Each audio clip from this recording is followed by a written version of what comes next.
Pack ചെയ്യാനായിട്ട് ഏറ്റവും ബുദ്ധിമുട്ടുള്ള മുറി എപ്പോഴും അടുക്കള തന്നെയാണ്. അതിൽ വിവിധ ക്യാബിനറ്റ്സും അലമാരയും ഡ്രോയറും ഇതിലൊക്കെയും ധാരാളം അടുക്കള സാധനങ്ങളും സൂക്ഷിച്ചിരിക്കുന്നതുകൊണ്ട് തന്നെ തരംതിരിക്കാനും പാക്ക് ചെയ്യാനും ഒക്കെ ബുദ്ധിമുട്ടാണ്. നിങ്ങൾക്ക് കംപ്ലീറ്റ് കിച്ചൺ പാക്കിങ്ങും മൂവിംഗ് ഗൈഡും നൽകാൻ ഇൻഹൗസ് പാക്കേഴ്സ് നിങ്ങളെ ഹെൽപ്പ് ചെയ്യും. നിങ്ങളുടെ അടുക്കള സാധനങ്ങൾ എങ്ങനെ തരംതിരിക്കാം, ആവശ്യമില്ലാത്ത സാധനങ്ങൾ എങ്ങനെ കളയാം, അടുക്കള സാധനങ്ങൾ എങ്ങനെ ശരിയായി വൃത്തിയാക്കാം, എങ്ങനെ പാക്ക് ചെയ്യാം, നീക്കാം, അൺപാക്ക് ചെയ്യാം എന്നൊക്കെയാണ് ഇന്നത്തെ വീഡിയോയിൽ സംസാരിക്കാൻ പോകുന്നത്. അതുകൊണ്ട് വീഡിയോ മുഴുവനായും കാണാൻ ശ്രമിക്കാം. ആദ്യം നിങ്ങളുടെ അടുക്കളയിലെ സാധനങ്ങളെ തരംതിരിക്കാം. രണ്ടാമതായിട്ട് നിങ്ങൾ ചെയ്യേണ്ടത് നിങ്ങളുടെ അടുക്കള സാധനങ്ങളെ ഡീക്ലറ്റർ ചെയ്ത് വൃത്തിയാക്കുക എന്നുള്ളതാണ്. ഡീക്ലറ്ററിങ് ചെയ്യുക എന്ന് പറഞ്ഞാൽ ആവശ്യമില്ലാത്ത സാധനങ്ങൾ ഒഴിവാക്കുക. അതായത് നിങ്ങളുടെ അടുക്കളയിലെ സാധനങ്ങൾ ചിലപ്പോൾ പൊട്ടിയതോ കേടുവന്നതോ ഒക്കെ ഉണ്ടാവും, അതൊക്കെ ഒഴിവാക്കുക.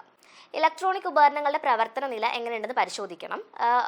പ്രവർത്തനക്ഷമമല്ലാത്തത് ഒഴിവാക്കാം. വീട്ടുപകരണങ്ങൾ പാക്ക് ചെയ്യാനായിട്ട് ഒറിജിനൽ ബോക്സുകൾ മാക്സിമം ഉപയോഗിക്കാൻ ശ്രമിക്കുക. പിന്നെ ബോക്സിൽ വേക്കൻ്റ് ആയിട്ടുള്ള സ്ഥലങ്ങൾ പേപ്പർ വെച്ചിട്ട് ഫില്ല് ചെയ്യാവുന്നതാണ്.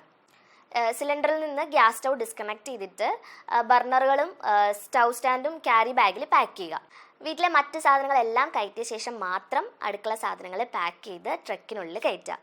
വീഡിയോയെ പറ്റി കൂടുതൽ എന്തെങ്കിലും സംശയങ്ങൾ ഉണ്ടെങ്കിൽ കമൻറ്റ് ബോക്സിൽ രേഖപ്പെടുത്തുക. അടുത്ത വീഡിയോയിൽ വീണ്ടും കാണുന്നത് വരെ ബൈ.